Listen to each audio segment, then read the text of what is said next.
এখনই সময় বিদায় বেলার।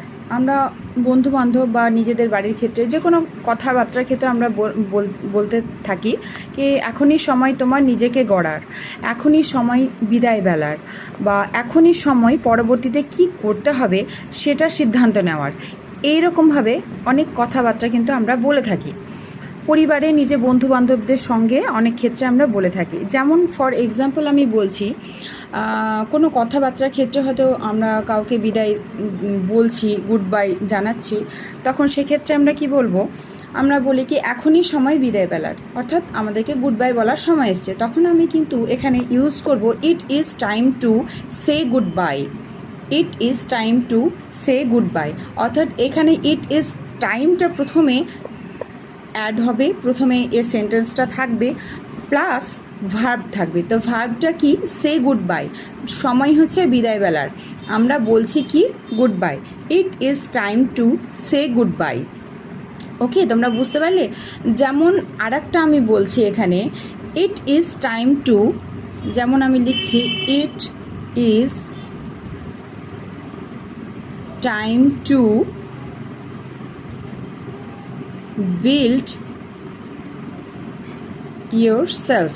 ওকে, অর্থাৎ এর মানে হচ্ছে এখনই সময় তোমার নিজেকে গড়বার বা নিজেকে গড়ার।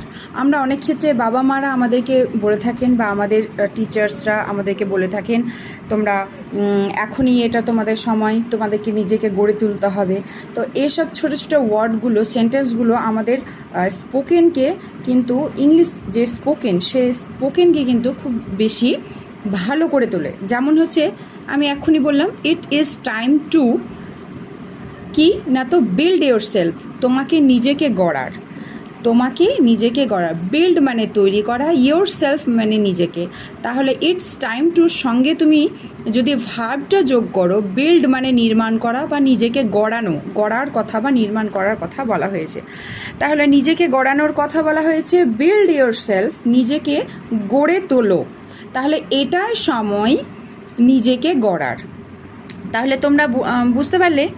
যেমন এর আগে আমি বললাম এখনই সময় বিদায় বেলার, it is time to say good bye.